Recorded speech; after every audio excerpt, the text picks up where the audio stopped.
Se o seu dinheiro fosse um espelho, hoje ele mostraria algo que você não quer ver. A pobreza não surge de repente. Ela se constrói lentamente, decisão após decisão, dia após dia, quase sem que ninguém perceba. Ninguém acorda uma manhã com uma situação financeira determinada pela surpresa, como se algo externo tivesse decidido por ele durante a noite. Os resultados econômicos não chegam de repente. Eles se formam com o tempo, por meio de hábitos, prioridades e escolhas que parecem pequenas quando tomadas, mas que, acumuladas, explicam exatamente onde cada pessoa está hoje. O maior erro ao falar de dinheiro é tratá-lo como um evento, como algo que acontece ou deixa de acontecer por causas externas, pelo contexto, pela sorte ou pelo azar. O dinheiro não funciona assim. O dinheiro não é um evento, é um resultado. E os resultados não aparecem por acaso, aparecem por método.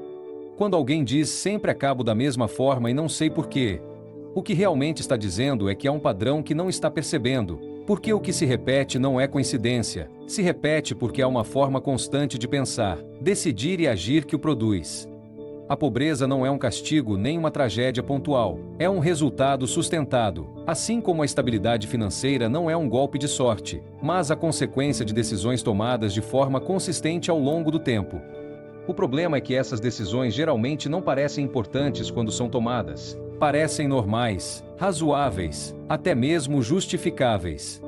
Ninguém vai à falência de um dia para o outro. Você se acostuma a gastar um pouco mais do que ganha, a adiar decisões incômodas, a não olhar para os números, a dizer já vou resolver isso, e esse já vou resolver isso, repetido durante anos, constrói exatamente o resultado que depois é chamado de azar. O dinheiro não tem memória emocional, não lembra suas intenções nem registra suas desculpas, não responde ao que você deseja, responde ao que você faz, e é por isso que duas pessoas com contextos semelhantes podem acabar em lugares completamente diferentes. Não porque uma seja melhor que a outra, mas porque operam com métodos diferentes. É aqui que muitas pessoas ficam incomodadas, porque aceitar que o dinheiro é um resultado implica aceitar que a responsabilidade, não culpa, responsabilidade. Culpa é punir-se pelo passado. Responsabilidade é reconhecer que o presente reflete decisões anteriores e que decisões diferentes produzem resultados diferentes. Enquanto o dinheiro for visto como algo que acontece, não há poder, porque não se pode controlar o que se acredita ser alheio, mas no momento em que se entende que o dinheiro responde a padrões, surge algo fundamental: margem de manobra. Não importa o quanto você saiba de economia ou quantos livros tenha lido, se o método diário não mudar, o resultado também não mudará. A vida financeira não se transforma com desejos, ela se transforma com ajustes. Ajustes em como você decide, no que você tolera, no que você adia e no que você repete. O dinheiro é extraordinariamente honesto, reflete com precisão como a realidade é gerenciada, não como se sonha ou como se justifica, e é por isso que é tão desconfortável olhar para ele de frente, porque ele não discute, ele mostra. Quando alguém pensa que ganhar mais resolveria tudo, geralmente está confundindo causa e efeito, porque ganhar mais não corrige um método defeituoso, apenas o amplifica. Um método ruim com mais dinheiro cria mais problemas. Um bom método, mesmo com renda modesta, cria estabilidade. Por isso, este ponto é fundamental. Antes de falar de renda, oportunidades ou crescimento, é preciso entender isso com absoluta clareza. A situação financeira atual não é um acidente, é uma consequência, e enquanto continuar sendo tratada como um acidente, continuará se repetindo. A mudança real começa quando se deixa de perguntar por que isso acontece e se começa a perguntar o que está sendo feito de forma constante que explica exatamente esse resultado. Porque essa pergunta, embora incômoda, é a primeira que devolve o controle, e sem controle não há progresso possível. Culpar o sistema é confortável porque alivia a tensão interna, mas é inútil porque não muda nada. Quando uma pessoa atribui sua situação financeira ao governo, à economia, à família, ao país ou ao momento histórico, ela pode estar parcialmente certa, mas enquanto permanecer nessa posição, perde algo muito mais importante do que dinheiro: perde poder. Não porque o contexto não influencie, mas porque o contexto não decide por você todos os dias. As circunstâncias podem explicar, mas não transformam. Explicar não é o mesmo que dirigir. Há pessoas que passam pelo mesmo ambiente e obtêm resultados muito diferentes, e essa diferença não está na sorte nem no sistema, está em como elas operam dentro desse sistema. O vitimismo financeiro geralmente não se apresenta como preguiça, mas como lucidez, como realismo, como alguém que vê como o mundo funciona.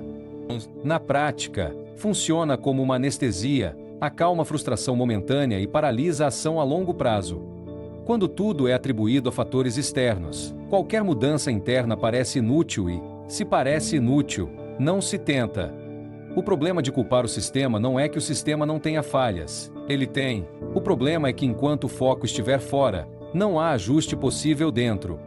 O dinheiro não responde a opiniões ou críticas, responde a decisões, e essas decisões são tomadas mesmo quando não são reconhecidas como tal. Não decidir também é decidir. Não olhar também é decidir. Adiar também é decidir. E todas essas decisões têm efeito, mesmo que não se queira assumi-las como responsabilidade própria. Aqui surge uma diferença fundamental.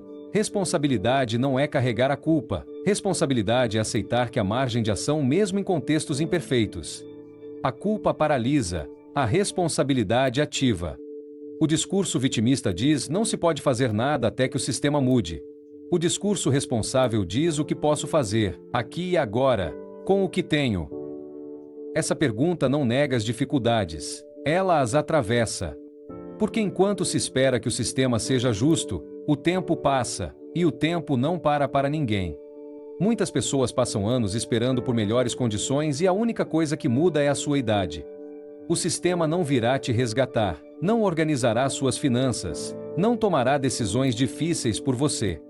Esperar pelo resgate é abrir mão do controle, e abrir mão do controle sempre sai caro. O momento em que alguém deixa de culpar o sistema não é um momento de resignação, é um momento de poder. Porque deixa de gastar energia explicando por que não pode e começa a usá-la decidindo o que pode fazer. Não é uma mudança ideológica, é uma mudança prática. O dinheiro começa a circular quando a responsabilidade deixa de ser um conceito e se torna uma prática diária, quando se deixa de falar de injustiça como desculpa e se começa a falar de decisões como ferramenta. Culpar o sistema pode parecer inteligente, mas não constrói nada. Assumir responsabilidade pode ser desconfortável, mas é a única coisa que abre a porta para uma mudança real. Os resultados financeiros não são um castigo nem uma recompensa moral, são uma consequência. O dinheiro não decide quem merece mais ou menos, não julga intenções nem avalia esforço emocional. Responde, simplesmente, a um conjunto de ações repetidas ao longo do tempo. Por isso é tão desconfortável encarar isso de frente, porque não admite desculpas elegantes. Não discute. Mostra. Quando alguém vive uma situação econômica de que não gosta, costuma procurar uma causa externa ou uma explicação tranquilizadora, mas raramente para observar o padrão completo que construiu esse resultado. E, no entanto, esse padrão existe. Sempre existe. Não como um evento isolado, mas como uma sequência constante de decisões, hábitos, tolerâncias e prioridades que, acumuladas, produzem exatamente o saldo que aparece hoje. O dinheiro não castiga ninguém, mas também não protege ninguém de seus próprios métodos. Se um resultado se repete durante anos, não é azar persistente, é coerência. Coerência entre o que se faz e o que se obtém. E essa coerência pode ser incômoda de aceitar, mas é extraordinariamente útil, porque onde há coerência há possibilidade de ajuste. Enquanto o resultado for vivido como algo injusto ou alheio, não há margem de manobra. Mas quando é entendido como consequência, surge uma verdade libertadora. Se o resultado responde a algo, não, mudando esse algo, o resultado também muda. O problema é que muitas pessoas querem resultados diferentes sem modificar o processo que os gera. Querem mais estabilidade sem mudar sua forma de decidir. Querem mais renda sem rever sua relação com os gastos. Querem tranquilidade financeira sem assumir os incômodos prévios. E o dinheiro não funciona assim. Ele não responde a desejos, responde a métodos. O método financeiro de uma pessoa se expressa em coisas muito simples, como ela decide quando ninguém a observa, o que ela tolera como normal, o que ela adia sistematicamente, o que ela evita olhar, o que ela justifica repetidamente. Aí está a origem do resultado. Não em uma grande decisão dramática, mas em centenas de pequenas escolhas silenciosas. Quando alguém diz não tenho problemas com dinheiro, o problema é o dinheiro, geralmente está evitando olhar para o sistema que criou ao seu redor. Porque olhar para esse sistema implica assumir que algumas decisões foram confortáveis, não corretas. E isso incomoda. Mas esse desconforto é precisamente o ponto de entrada para a mudança. Os resultados financeiros não te perseguem nem te atacam, eles te seguem. Eles seguem o seu modo de vida. Eles seguem a sua maneira de administrar. Eles seguem o seu nível de responsabilidade diária. Por isso, tentar mudar o resultado sem mudar o comportamento é inútil. É como tentar alterar o reflexo sem mover o corpo. O reflexo sempre responde ao movimento. E o dinheiro sempre responde ao método. Quando essa ideia é realmente compreendida, a raiva desaparece e a clareza surge. Não se trata mais de um mundo ser justo ou injusto, trata-se de entender como ele funciona e decidir conscientemente como operar dentro dele. O dinheiro não castiga, não recompensa, não opina. Ele responde. E quando você deixa de vê-lo como um inimigo ou um salvador e começa a vê-lo como um indicador, abre-se uma possibilidade real de transformação. Porque o que responde a um padrão pode responder a outro. E essa mudança não começa no banco, começa na forma como você decide a cada dia. Sua situação financeira não define você como pessoa, mas revela suas decisões. Não as grandes, não as dramáticas, mas as pequenas, as repetidas, aquelas que quase nunca são questionadas porque parecem normais. O dinheiro não está contando uma história sobre quem você é, está mostrando um padrão sobre como você opera. E isso incomoda, porque enquanto o problema é externo, sempre há uma explicação, mas quando o resultado reflete suas próprias decisões, não há mais onde se esconder. Faça uma pausa aqui e veja com honestidade. Se o dinheiro responde a algo em sua vida, a que exatamente ele está respondendo? Que decisão repetida, que hábito tolerado, que escolha adiada explica com precisão onde você está hoje? Responsabilidade não é culpa, e confundir as duas coisas causou mais danos do que parece.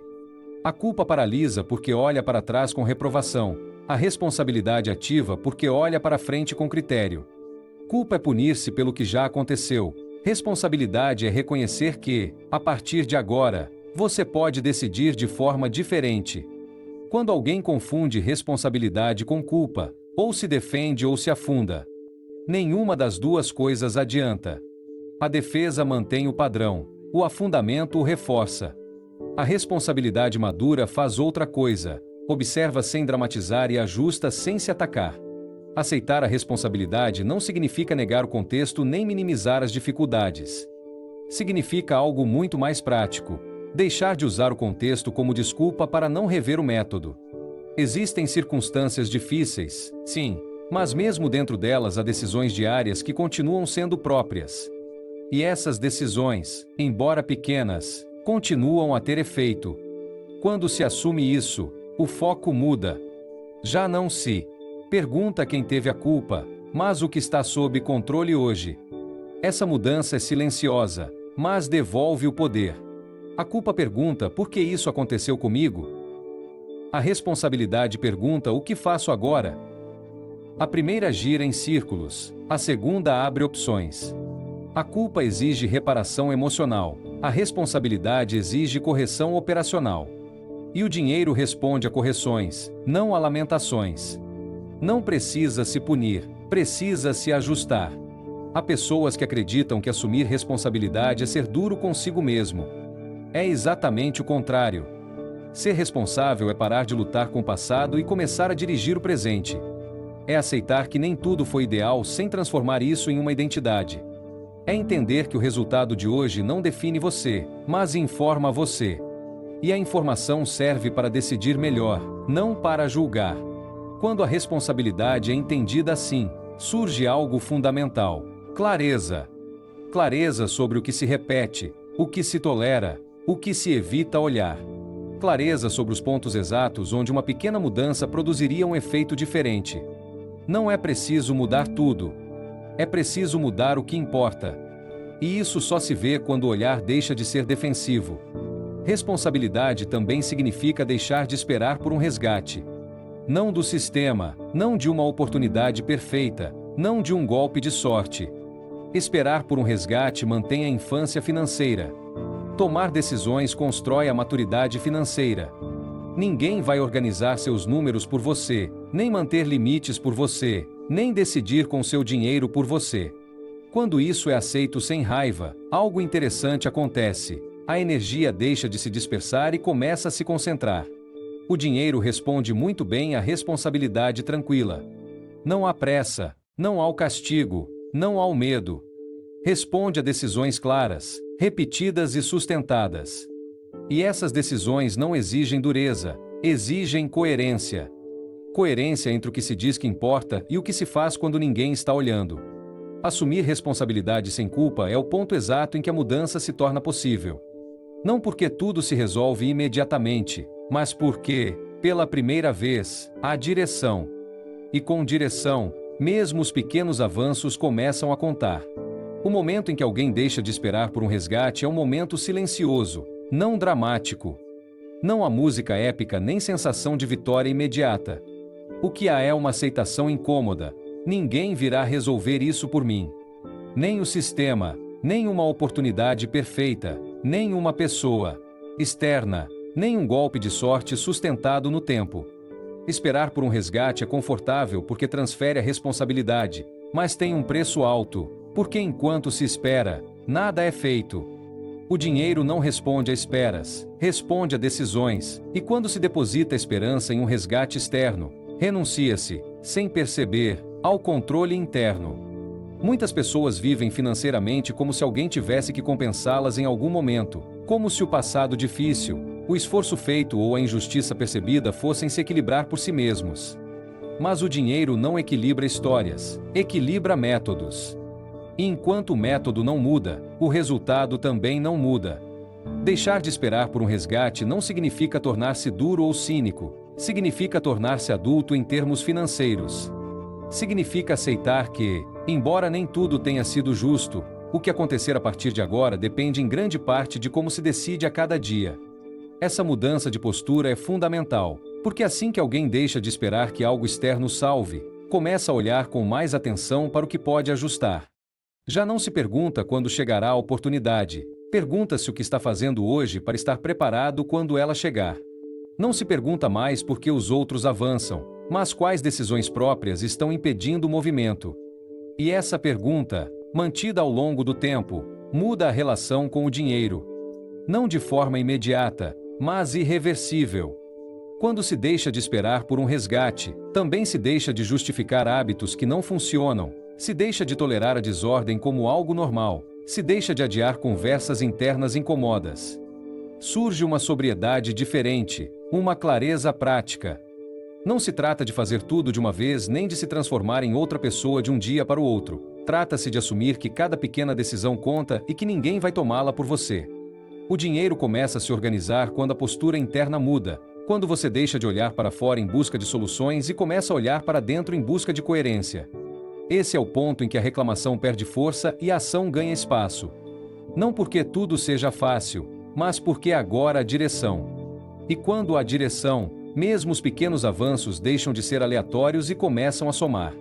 Deixar de esperar por um resgate não o torna rico, mas torna-o responsável, e a responsabilidade sustentada ao longo do tempo sempre produz resultados diferentes da espera. Passiva. É aí que o ciclo se rompe, não por um evento extraordinário, mas por uma decisão sustentada que deixa de delegar o controle.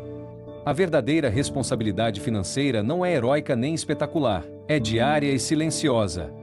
Não ocorre em grandes momentos de inspiração nem em decisões dramáticas que mudam a vida de um dia para o outro.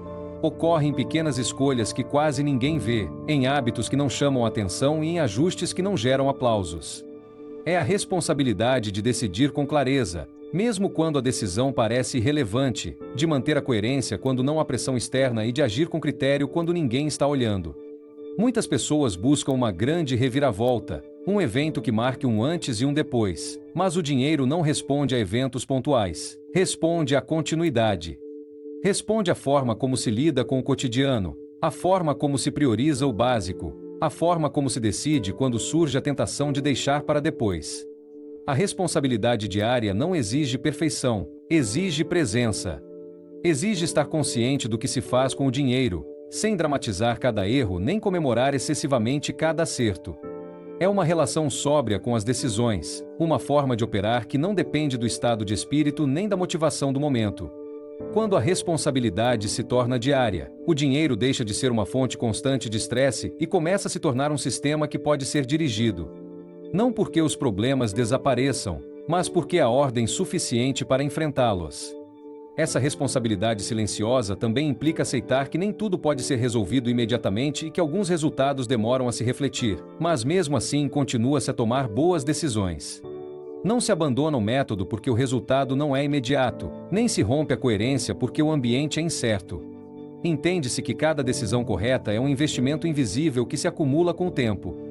A maioria das pessoas subestima o poder dessas pequenas decisões porque elas não geram uma sensação imediata de mudança, mas são precisamente elas que constroem estabilidade a longo prazo. A responsabilidade diária não é rígida nem punitiva, é consistente. Não se trata de controle obsessivo, mas de direção consciente. Saber para onde vai o dinheiro, mesmo que seja pouco, e decidir seu uso com intenção. Não gastar por inércia, não decidir por cansaço, não adiar por conveniência. E quando se falha, porque se falha, corrige-se sem drama e continua-se. Essa continuidade é a base de qualquer transformação financeira real. O dinheiro começa a responder de forma diferente quando percebe um método estável, não quando detecta entusiasmo pontual. A responsabilidade diária cria um solo firme sobre o qual podem então crescer rendimentos maiores, novas oportunidades e decisões mais complexas. Sem esse terreno, qualquer avanço se torna frágil. Com ele, mesmo os pequenos avanços se tornam sólidos. Esta é a parte menos atraente do processo, mas também a mais poderosa. Porque não depende de circunstâncias externas, depende de uma forma de viver mais clara, mais consciente e mais coerente. E quando essa forma de viver se mantém ao longo do tempo, os resultados deixam de ser erráticos e começam a fazer sentido. É aí que o dinheiro deixa de parecer caótico e começa a refletir ordem. Não de repente, não magicamente, mas de forma previsível. E o previsível é gerenciável. E o gerenciável pode ser melhorado. Tudo isso pode ser resumido em uma verdade simples, embora incômoda. O dinheiro não muda quando as circunstâncias mudam, ele muda quando a pessoa que toma as decisões muda. Não porque essa pessoa seja melhor ou pior, mas porque agora ela age com maior consciência. O dinheiro não precisa de promessas ou intenções, precisa de direção. E essa direção não aparece de repente. Aparece quando se deixa de justificar padrões que não funcionam e se começa a sustentar um método diferente, mesmo quando não é confortável. A mudança real não ocorre no dia em que você entende essas ideias. Ocorre no dia em que você decide não voltar a agir como antes. Não por culpa, não por urgência, mas por uma postura mais adulta, mais responsável, mais clara. Este vídeo não pretende dar respostas mágicas ou soluções rápidas. Pretende algo mais importante: devolver-lhe o controle. Porque enquanto o dinheiro for vivido como algo externo, imprevisível ou injusto, não há margem de manobra. Mas quando se entende que ele responde a decisões, mesmo pequenas, mesmo imperfeitas, surge uma possibilidade real de mudança. Não imediata, mas sustentada. Não se trata de ganhar mais amanhã, trata-se de parar de repetir o que o mantém no mesmo lugar. Trata-se de olhar com honestidade para o que você faz todos os dias e decidir se isso explica o resultado que você tem. E se não explicar, então ajuste. Ajuste sem drama. Ajuste sem punição. Ajuste com coerência. Esse é o compromisso real que encerra este primeiro passo. Parar de tratar sua vida financeira como algo que acontece com você e começar a tratá-la como algo que você dirige. Não tudo de uma vez. Não perfeitamente, mas conscientemente. E a partir daqui, o próximo passo é inevitável. Porque uma vez que você entende que o dinheiro responde à maneira como você opera, a questão não é mais o que fazer com o sistema, mas qual é a sua relação consigo mesmo quando se trata de valor, merecimento e o que você se permite receber. Falaremos sobre isso no próximo vídeo, onde o foco não será mais o dinheiro como resultado, mas o dinheiro como reflexo.